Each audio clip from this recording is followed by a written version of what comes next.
Andhra Pradesh ZPTC ఉప ఎన్నిక జరుగుతుందండి పులివెందుల్లో.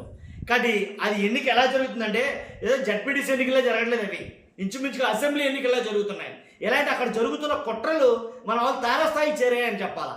ఏదైతే దాడులు కానీ వైఎస్ఆర్సీపీ వాళ్ళ మీద చేసినటువంటి దాడులు కానీ, అలాగే అక్కడ చేస్తున్నటువంటి భయాందోళనలు కానీ, ఇవాళ ఇలాంటివన్నీ కూడా ఆ మాదిరిగా ఎన్నిక జరుగుతుందంటే కనుక చంద్రబాబు నాయుడు గారికి జగన్మోహన్ రెడ్డి గారికి ఎన్నిక జరుగుతుంది అక్కడ. ఇంకా చాలా ఇంపార్టెంట్ అయిన విషయం మాట్లాడాలా, మీతో షేర్ చేసుకోవాలనుకుంటున్నాను. మర్చిపోదు, ఫస్ట్ అయితే కనుక లైక్ చేయండి, ఎందుకంటే రాష్ట్ర ప్రజలందరికీ తెలియాలి కాబట్టి మీ వంతు బాధ్యతగా మీరు లైక్ చేయండి. నాకు మోటివేషన్ ఉంటుంది, ఎక్కువ మందికి ఇన్ఫర్మేషన్ షేర్ అవుతుంది. మీరు కూడా షేర్ చేయండి. కొత్తగా మన ఛానల్ ఎవరైనా చూస్తే పక్కాగా సబ్స్క్రైబ్ చేయండి. మీ అమూల్యమైన అభిప్రాయాన్ని కామెంట్ రూపంలో తెలియజేయండి.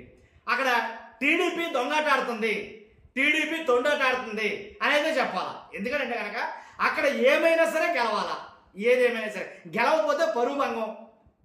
కాబట్టి ఎవరు గెలిస్తే వాళ్ళ పరువు ప్రతిష్టలు డబల్ అయినట్టు, లేకపోతే పరువు పోయినట్టు ఇలాగ ఫీల్ అవుతున్నారు.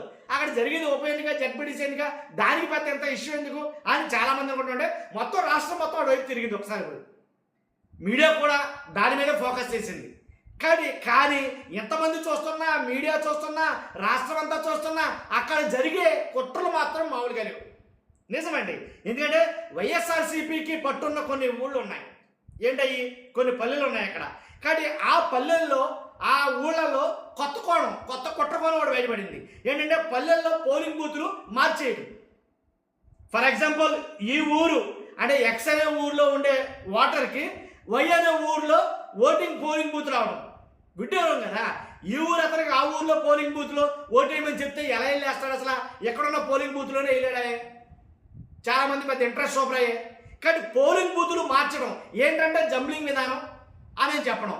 ఎన్నికల కమిషన్ కావాలని చేస్తున్నా, కావాలని చేయిస్తున్నారు ఎవరన్నా, ఎవరికి అర్థం కాని పరిస్థితి. కానీ అలాంటి ఊర్లు ఏమున్నారంటే కనుక నల్లబురెడ్డిపల్లి, ఎర్రబల్లి, కొత్తపల్లి, కొత్తపల్లి, అలాగే నల్లగొండ వారిపల్లె, ఇలాంటి కొన్ని పల్లెలు అయితే ఉన్నాయి. ఆ ఊర్లలో జంబ్లింగ్ విధానంతో ఎక్కడోళ్ళు అక్కడికే, అక్కడోళ్ళు ఎక్కడికే అలాగా రకరకాలుగా మార్చేశారంట పోలింగ్ బూతులు.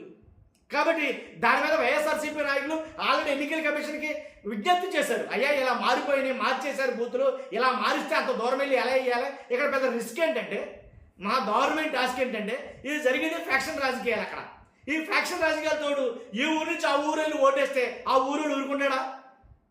ఆ ఊరు పోలింగ్ బూత్లో ఏజెంటు నువ్వేంటి అబ్బాయి, నువ్వు వేరే ఊరు కదా, నువ్వు ఎక్కడో నల్లబురెడ్డి వాళ్ళ పల్లెలో ఉండేవాడివి, నువ్వు ఎక్కడికి వచ్చి ఓటేస్తావు అంటే అలాంటి అడ్డం చెప్పడా? అక్కడ గొడవే కదా, అక్కడి గొడవలకు ఆజ్యం పోసినట్టు కదా. కాబట్టి లేనిపోయిన తగాదాలు జరుగుతాయి కదా అనేది కనుక చాలామంది వాళ్ళ విజ్ఞప్తులు అయితే కనుక తెలియజేస్తారు. మరి ఎలక్షన్ కమిషన్ ఎలా చర్యలు తీసుకుంటుందో అర్థం కాని పరిస్థితి. కాబట్టి ఈ రకంగా అయితే కనుక మేము ఓటు వేసేందుకు చాలామంది ఇంట్రెస్ట్ చూపడం. వెళ్ళకూడదని ఎత్తుకడ ఏంటి, ఓటు వేయడానికి వెళ్ళకూడదని అనేది అంటాను ఎవరికి అర్థం కావట్లా. కాబట్టి గతంలో ఏ గ్రామ పంచాయతీలో ఓట్లు ఉంటే కనుక ఆ గ్రామ పంచాయతీలోనే, ఆ గ్రామ పంచాయతీ పరిధిలోనే పోలింగ్ బూతుల్లోనే ఓట్లు వేసేవారు. ఇప్పుడు అదేం లేదు. గ్రామాల దాటి వెళ్ళి పోలింగ్ బూతుల్లో ఓట్లు వేయాలంటే ఎవడేస్తాడో, ఎక్కడేస్తాడో, అసలు ఇది ఎందుకు పెట్టినా నాకు అర్థం కాల. కానీ ఇప్పుడు బూతులను మార్చిన ఎన్నికల కమిషన్ ఎన్ని బూతులను అలా చేంజ్ చేస్తారో చూసారుగా. అంటే ఎక్కువగా జనం ఉన్న బూతులన్నీ కూడా మార్చడం జరిగింది. దాదాపు 4 కిలోమీటర్లు దూరంలో ఉండే పోలింగ్ బూతులకు వెళ్ళి ఓటు వేయాలంటే ఎవడేస్తాడు? సామాన్యంగా వేయగలడు ఎవడన్నాను. కాబట్టి లేనిపోయిన దాడులు ఇలాంటివి జరుగుతాయి కదా, ఆ భయభ్రాంతులతోటి, భయాందోళనతోటి ఓటే వేయడం మానేస్తారు కదా. ఇవన్నీ ఎలా మర్చిపోయారు? అంతేకాదు, ఆల్రెడీ దాడులు జరుగుతాయేమో కదా కాదు, ఇప్పుడు ప్రస్తుతం అయితే జరుగుతున్నాయి అక్కడ. కాబట్టి వైఎస్ఆర్సీపీ నాయకులు కొంతమందిని అయితే కనుక చాలా దారుణంగా అయితే కనుక దాడులు చేశారు వాళ్ళ మీద. ఏంటి, సురేష్ కుమార్ రెడ్డి అని, లేదా అమరేష్ రెడ్డి అని, అలాగే రీసెంట్గా ఎమ్మెల్సీ యాదవ్ రామలింగారెడ్డి అని, రోజు వీళ్ళ మీద దాడులు అయితే జరిగాయి. ఎమ్మెల్సీ యాదవ్ అని, అలాగే రామలింగారెడ్డి, వీళ్ళందరి మీద దాడులు జరిగాయి. కారులు ధ్వంసం చేసేయడం, కారులు నాశనం చేసేయడం, కారులో ఉన్న వాళ్ళని మీద దారుణంగా దాడులు చేయడం, వాళ్ళందరూ హాస్పిటల్ పారవడం. ఏంటి మా పైన దాడులు అని అడిగితే మళ్ళీ తిరిగి కేసులు పెట్టడం. అసలు ఎక్కడ లేని చోద్యం అయితే కనుక పులివెందులో జరుగుతుందని వైసీపీ నాయకులు మాత్రం గొల్లుమంటున్నారు అన్నమాట. మనం వాళ్ళకి లేదు అక్కడ పరిస్థితి. కానీ ఏది ఏమైనా కానీ ఖచ్చితంగా గెలిచేది మేమే అని వాళ్ళు కరాకటే చెప్తున్నారు. చూడాలి మరి ఎంత దారుణాలు జరిగిన తర్వాత ఎవరు గెలుస్తారు ఏంటంటే ఏం చెప్తాం.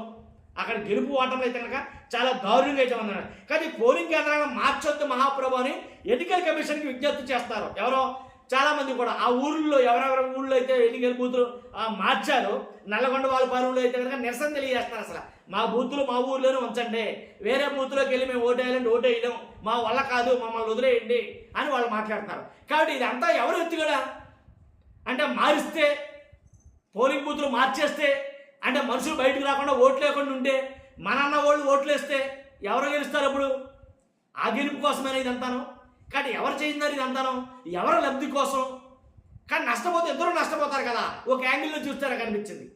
ఒక యాంగిల్లో చూస్తే ఇద్దరు నష్టపోతారు కదా అంటే కనుక లేదు, వాళ్ళకి సంబంధించిన వాళ్ళు ఉన్నారు, ఆల్రెడీ దింపేశారు, వేరే ఊళ్ళ నుంచి ఆల్రెడీ దిగిపోయారు, వాళ్ళ యాత్రగా, దాంట్లో ఎలాంటి డౌట్ లేదు అనేది మాట్లాడతారు. ఏదేమైనా చూడాలి మరి ఇన్ని రాద్ధాంతాలు, ఇన్ని సిద్ధాంతాలు, ఇన్ని దాడులు, ఇన్ని దౌర్జన్యాల మీద అక్కడ ఎన్నికలు ఎలా జరుగుతాయి, ఏంటి సజావుగా జరుగుతాయి లేదో చూడాలి.